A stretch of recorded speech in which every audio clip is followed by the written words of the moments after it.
the 25, but he probably stepped out before then. The official was right there. So 2nd and 7 for the Tigers. Brown's going to go to Moultrie again. And he gets out of bounds short of the first down. So that's going to be another short gain. It's not taking a lot of time, but they're not picking up a lot of yardage either. So, but it gets them out of the hole. Okay, I mean, at the end of the day, this is one drive for the win. So, well, and you can see right now, Alabama State's going to drop off a little bit. They're in a semi-prevent defense here. 3rd down, 3 to go. They go to Moultrie. Moultrie runs. He has the first down. Now he picks up more than that. So Moultrie gets a nice gain. Gets the first down, and he moves the football up over the 35-yard line. And again, Moultrie is smart. You give the ball to the ref so they can spot it quicker to put the ball in play. Clock down to 1:38 and counting. Brown looking to throw it again. Fires a strike. It's going to be caught. Going to be short of the first down by Kobe Paul. Good catch. He's had a fine game today for the Tigers. So they're trying to hurry. 1:20 left on the clock. Brown looks to his left, comes back to his right, goes to Moultrie. Moultrie does a good job of breaking 2 tackles, and he got out of bounds after he got the first down. So give Desmond Moultrie a lot of credit on that play. Yeah, I thought he was going to do that typical and just kind of head to the outside. And so did the defenders. Watch him. They figure, okay, he's going to go right out there. And then he just does that little move, and he's not going out. That extra 4 or 5 yards, get him a first down. Big, huge play there. Kanye Varner was a young man who knocked him out of bounds. But Jackson State has done a good job of using that clock here, moving the football down the field. And again, I think, the one thing you learn in football and quite frankly in life, if you look too far ahead, you're going to mess yourself over. You got to handle the business at hand. And literally, it's play after play. Where are we headed? Your offense coordinator and your coaches have to look at what's coming, where we're going to go. But as a player, you got to handle the business at hand. What play are we running? What can I get out of it? What's the situation? Do I go out of bounds? How do I stretch it or not? And again, I still think they got a little bit of that middle. If they fake something to the flat, can find someone on the sprint. But again, the last several plays, the coverage of the Hornets has really been really good. That last scoring drive for them, just to give you an idea of what a pressure cooker it was, 14 plays, 92 yards. They did it in 5 minutes and 41 seconds. And here they are trying to go a little quicker this time. Well, they have to. Yeah. They don't have the luxury of a 5-minute drive this time. There are the numbers on Desmond Moultrie today. 10 carries, 65 yards, 1 touchdown. And he also had 5 catches. So 3 receivers to the left this time for Brown. Slides up in the pocket's going to keep it. Brown has a lot of room, and then he has trouble with the slide. I don't know if Jason played a lot of baseball, but he had trouble with that slide last week. And he did not. You see, right here, he has a little problem with it. So clock continues to tick now, closing in on 50 seconds to go. Jason Brown. Then it's blocked underneath, and that was probably a good thing for Jackson State. Yeah, I'll tell you, if he had more than 6 years of eligibility this summer, they would have him on slip and slides. Working on how to slides. He goes down like a load of bricks. Yeah, that thing, even if it would have been caught, it wasn't going to go too far because Mikey Victor was coming in a hurry, and he was right there. So now 3rd and 3. You got 2 downs to get 3 yards for Jackson State. Brown's going to keep it himself. Has a hole, and Brown gets the first down and sits down. So a nice play by Jackson State to pick up the first down. They got to get it quickly and try to clock it. Yes, he does. 37 ticks to go. So that was a great job by Brown, picking up the first down and then being heads up enough to go and clock the football as they try to get down. Well, it gives you a moment to take your breath and line up your next group of plays. I think that's what you really, you almost, part of me cringes because like you're giving up a down, but it doesn't matter if you're using a down and you don't know where you're going, right? Give yourself a moment, get everybody collectively going. And now we have a whistle on the field. A timeout's going to be called by Alabama State. But here's the thing. Now you see how critical of a play that 2-point conversion was. Because had they converted that, you would be like 10 yards away from really manageable field goal range. Yeah, but you know what? Yeah, you're absolutely right. But I'll tell you, from a play caller standpoint, it changes because now you're not lining up for I want at least a field goal to tie it. You're like, it's either all or nothing, right? So that's why how this drive is being executed is, look, we have to get a touchdown. Field goal doesn't even matter, field position, nothing. We have to be within 2 minutes. We got to be across the goal line. But you're right, it would have changed this entire drive if they would have scored the extra point. But again, didn't happen. And they came up a yard short, just a yard short on that extra point attempt.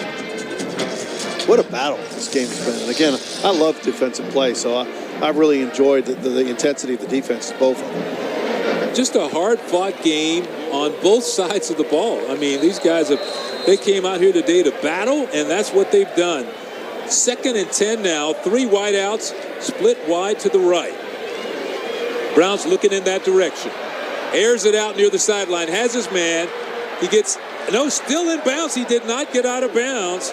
That was Duke Miller. The ball is still in play, and the clock will continue to roll because he was short of the first down, and he did not get out. So we're down to 20 seconds, 19. Brown back to pass. Going for the end zone. Brown shoots it high, and it's incomplete in the end zone. He was trying to hit Fabian McCray, but a good defensive play. I think Fabian McCray kind of came a little bit of that defender towards the end of it when he realized he couldn't get it. I think he helped bat it away so a defender couldn't intercept it. Let's see that again. See, McCray comes back over and gets to make sure the defender isn't able to catch that ball. 4th and 1, and they have no timeouts left. So if they get the first down, they would have to hurry and clock it. And now Alabama State wants to talk about it. So this is interesting here because they had the 3 men up front on the defensive line for Alabama State. If they get the first down, they have to rush and clock it. And, so whether Alabama State wants to give up yardage or do you want to give up the time? Because if you make them to go run it to get the first down, then you're going to be looking at 6 or 7 seconds left in the game. Maybe. It's interesting because you're almost playing for one play either way. Do you want to play for that one play now? Right? Because like you said, you sneak it, you get over, you're able to clock it. Okay, we only have time for one more play. So do you use that one play now or do you wait and use it after you hopefully get that first down? Well, let's see. I mean, that's interesting. This is a tough call. Do you go for the first down or do you take a shot in the end zone? That's right. the dilemma for Jackson State, right, too. Either way, it's going to be one play you're kind of going for. Whether you get and again, if it's not there, maybe you just, I don't know. 4th and 1, 11 seconds to go. Brown's going to keep it. Brown has the first down. He lost the ball. Brown lost the ball. Now he says he's down, but let's see what the officials say. Brown thought he was down, and now the ball game is over. So it just ended with some chaos, and now the officials are going to talk about it. There's no time left on the clock. Jason Brown had the first down. The problem was he didn't get down right away. After he got the first down, he should have got down right away, and then you have an opportunity to clock it. And let's see what the officials are going to do. Are they going to give him time to clock it? He's going to explain it. Let's see what Ian Myers has to say about that. But what an interesting way. Because don't they have to check? They have to check and see if it's a fumble. The only thing they can do is rule him down without the fumble. And they're talking about it now. And if he's down, they have to see how much time is left when his knee went down. Boy, they have had a workout, this referee crew. Reset the game clock to 3 seconds. Please reset the game clock to 3 seconds. So they'll get to spike it, and they'll get one more play. Thank you. That actually worked out in their favor. Let's take another look here. Brown, 2 hands on the ball. He's down, ball's out. And they recover. I think it was a fumble recovered by Jackson State. So here you go. He's going to take a shot into the end zone. And now we have another timeout. The previous play is under further review. So now let's see how that works out. Well, very interesting because from that look we had just now, and we'll get an opportunity to check it again, Looked like that ball might have come out. I couldn't see if he was down or not. It looked like it was a fumble recovered by Jackson State. Okay, so that matters, though. If they call it a fumble, then you still have to let more time roll off the clock for the recovery, right? If they say he was down, then where was the clock when he was down? And then where was the clock once the recovery? So Brown on the carry right there was almost knocked out there. But he's got it there. And this guy can't see when it comes out. Yeah, it's hard to tell. He may but have then been the recovery. Down. So, but there's about a second in between him fumbling and the recovery. So I think the issue would be is what do you put on the clock? Okay, there it bounces. There, it's out. It's out before his knee hit the ground, so it is a fumble. So maybe you take another 2 seconds off the clock. Does not stop until the recovery is made. Right. Wow. Well, but even so, the clock should have kept going the whole time. So do you let the clock roll out? Well, the bottom line is after this game, T.C. Taylor needs to get somebody off the baseball team to kind of teach Jason Brown how to slide and get down to protect the ball. Because we actually did their game last week and saw him trying to slide, actually almost lost the ball two times last week. So he was better going after contact than he was just sliding. And we did learn Wyatt Myers and his crew are going to have need some rest and relaxation after all the flags that have been thrown and the tough calls that they've had. They've done a good job controlling this game, quite frankly. There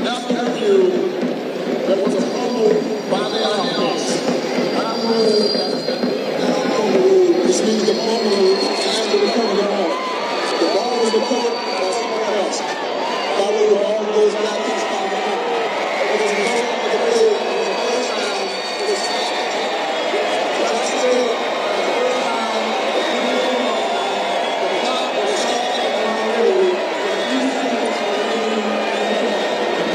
So Jackson State, you called it, they would have one more shot, and that's where we are, folks. 24-19, the Hornets out in front. Jackson State with the ball on their own 25-yard line. 3 seconds to go in the game. Jason Brown, empty backfield, going to get everybody in the end zone.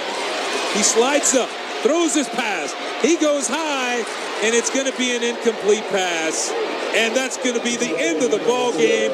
And what a defensive performance today by Alabama State. The Hornets, and they celebrate a victory. They came back, got their revenge, lost to Jackson State at home last year for homecoming. So they come back this year, and they beat the Tigers for their homecoming. Final score 24-19. Yeah, I'll tell you what a good football game, though.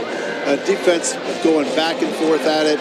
And again, just a battle. And when you come in there and you play another opponent, at their homecoming, it's always a battle and interesting to see. Good football game. Again, it came down to execution. And again, both offenses had opportunities that they did not cash in on. They will look at that and learn from that later. And I think that's the big takeaway. The Hornets got enough towards the end and got out a real tough win. A real tough win indeed. So for Jorge Vargas and our entire crew behind the scenes, you don't get to see them, but they do a great job. I'm Butch Alcindor saying so long from Jackson, where the final score was 24-19. Alabama State coming out on top, spoiling Jackson State's homecoming. That's your final score. All games airing on the ESPN networks are streaming live and archived on the ESPN app. This has been a presentation of ESPN. Good night, everybody.